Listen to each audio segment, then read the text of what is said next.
So I figured since I couldn't stay at Carlsbad, I would go ahead and drive up to White Sands. And while I'm at White Sands, I might as well just go to White Sands. So I actually just got on board the White Sands National Monument, National Park. So I figured we would take a drive and check it out. Now I have been here before. Last year I came to the park on my way to the Superstition Mountains, which is basically what I'm doing again this year. However, I did add in, like I said, Carlsbad. I figured I'd stop here only because I know that there's dispersed camping. In some areas you just don't know if there is, and it makes it kind of difficult. So let's take a drive around and see what White Sands is all about. Okay, it is currently 102 degrees. I don't know if you can see that, 102 degrees. And this is White Sands, obviously because it's White Sands. It's right near the missile range, which is an Air Force facility. I guess they close this area whenever they're doing test fires and stuff like that. But eventually here we're going to run out of highway and we're going to be driving on the sand, which is always an interesting experience because it tends to get bouncy. So you really can't go fast. The faster you go, the more it beats the heck out of your vehicle. But it's an extremely dry, it's 104 degrees. I just looked at the thermometer on my car. 104 degrees here in New Mexico. And by the way, today's the 19th of June, 2024. It's Juneteenth, so all the national parks are open and free today. Just like it was earlier this morning when I went to Carlsbad. In a second, the pavement's going to end, and then I'm out in the sand. Man, that's bumpy.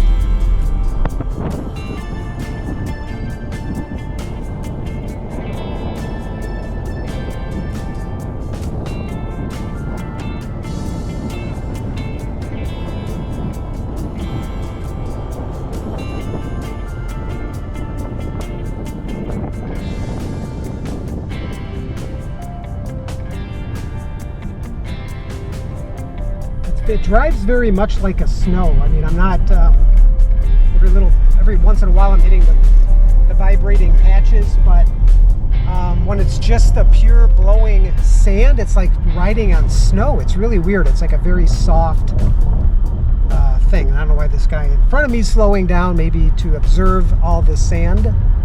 I don't know. Sorry if my hair's messed up. I haven't showered.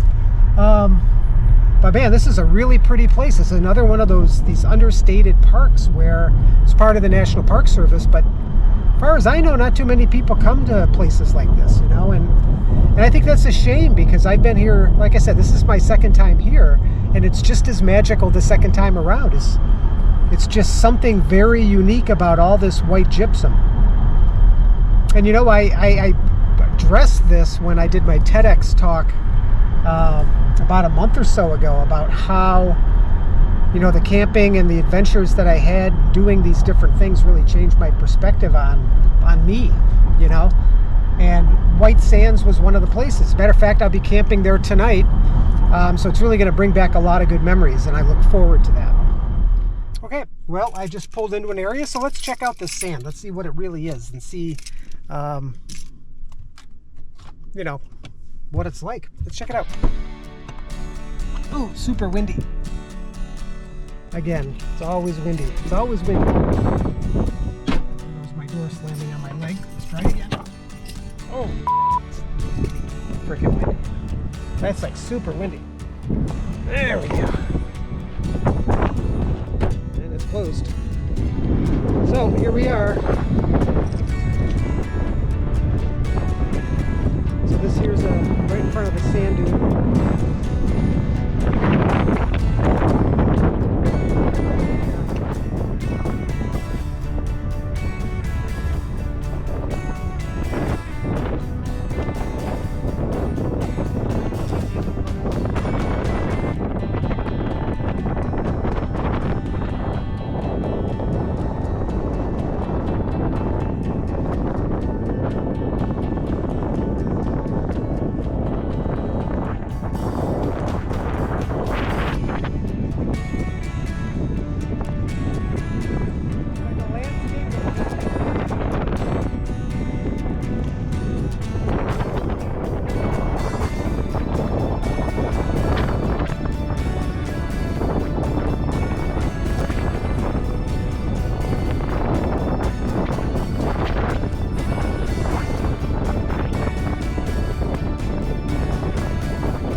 fun. Oh, man, it's hot. It's like super hot. With all the white coming up, or not the white's reflecting off the sunlight. The sun just came out. It's been 100 clouds most of the day.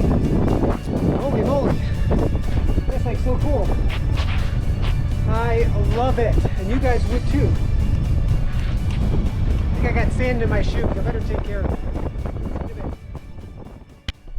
Well, I made it to White Sands and the dispersed camping location at Lake Holloman. So let's go and check it out and see where we're going to be sleeping tonight. Oh, it's windy again. Of course, it's always windy here. But here's where we are. This is Lake Holloman. And I decided to pick this little promontory area here. So in case anybody shows up, they won't be here with me. If anything, they'll be on that side. I'm a little further in than I was last time. And it is a little bit stinky. You'll notice it looks like sewage. That's not really sewage. That's just algae and stuff like that. This is a pond that I guess the Air Force uses for something, some purpose for whatever. Some kind of spillway or something. But anyway, so even though there's a campfire spot here, I'm not going to be doing a fire. It's just too hot, and it's just too dry.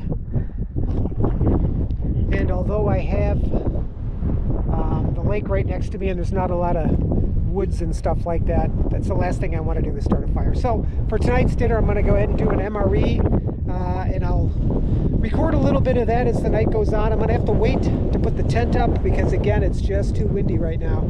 So I'll probably have to wait a couple hours to put that up. And hopefully I'll have better luck tonight than I did last night. I had a bit of an issue setting up my tent last night. But I'm very optimistic that it's going to work good, and I'm very optimistic I'm going to have a great night. So we'll see how it goes.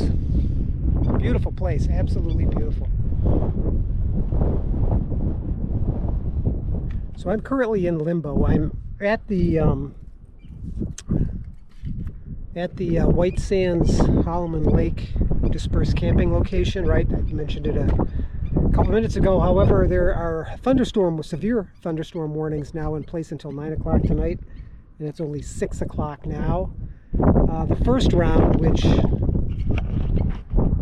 passed across Holloman Lake here, over there in the distance is White Sands National Park, and that crossed right across that. But I'm looking at this, which is pretty significant. So I can't set up a tent. Can't really make anything to eat yet because I don't have any place to put it, because if I start to make it and then it rains, I have a problem.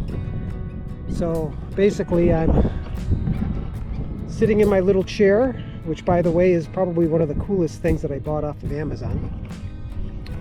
Just sitting in my chair, drinking some water, waiting to see what happens. But I'll be honest, I am going to have to eat at some point because, quite frankly, I'm getting hungry. I haven't had much to eat today at all. So, yeah, I got that I'm dealing with. But I suppose maybe if I went ahead and ate now, that would probably be the best bet, huh? Yeah, let's do that. Let's go ahead and eat. Yeah.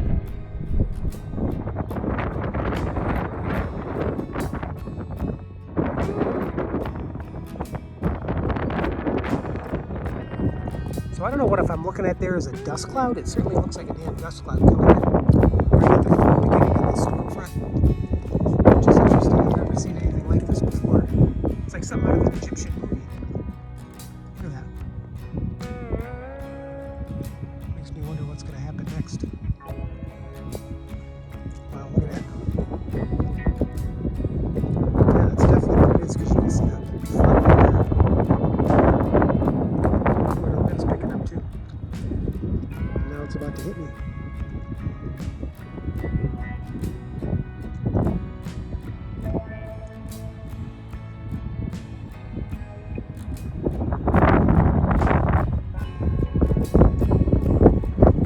This is interesting. The wind's really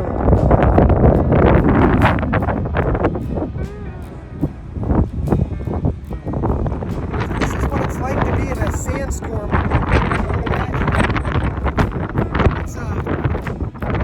Extremely gusty, very windy, and all this dirt.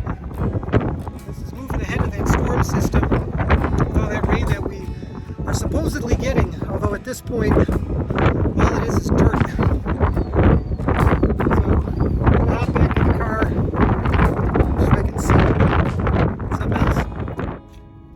Holy cow, I had to close the door. That wind was blowing like dirt like crazy.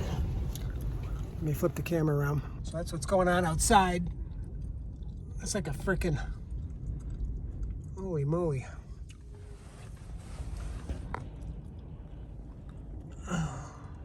Wow, I've never experienced anything like that before. That was something else. So this storm is literally rocking the car. It's that bad out. Look.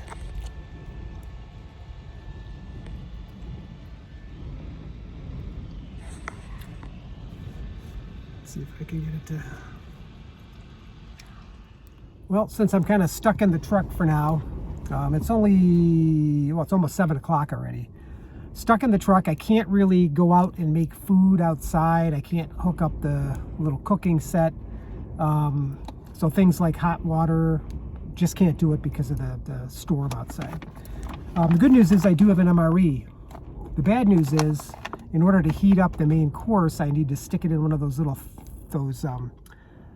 thermochemical type things, which I'm not going to do in the truck. It's going to release some gases and some odors that I just don't want to smell, and it's going to get super hot and I don't have any place to put it. So instead, let's take a look and see what else is in here that could potentially be good to eat. All right, so what do we got? We got our little package of gum. This is all stuff that you see in a standard MRE. I've got some salt. I've got a napkin, a moist towelette, and then some matches for our matchless friends. Oh, trail mix, recovery with pretzels. Now that's something I could eat without cooking, so that's a good deal. The main course, of course, is, that just rhymed. The main course of tortellini and tomato sauce is right here. And to be honest with you, it's not hot, but it might be edible. I don't know. Something to think about. Crackers. Dry roasted peanuts. Boy, pretzels and peanuts and crackers, man, I hope there's something to drink, because I'm going to definitely need it if that's all I'm going to eat. Lemon lime juice. Ooh, chocolate peanut spread. There you go. That's for the crackers, and then maybe I could sprinkle some peanuts and pretzels on there. They gave me some crushed red pepper for the tortellini, and thank heavens it's a spoon. I needed a spoon the other day, but you think for 1 second I could find a spoon? No, I could not. So, what am I going to eat? Well, I might just eat the cold tortellini because I am hungry. So, let's see if we can get this open without getting it all over. So here we go. It's just really, really tough. They sealed it for my protection. Now I can't get it open any further. This is going to be a mess. There we go. So here it is.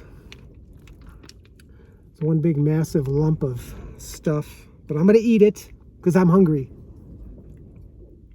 I'm going to do it.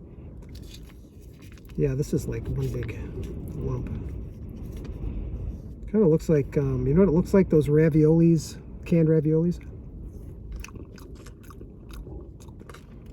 Want to know something?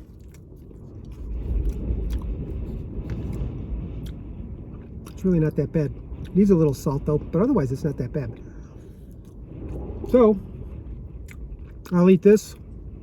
Probably eat something else. Call it done for the night. MREs. Who knew?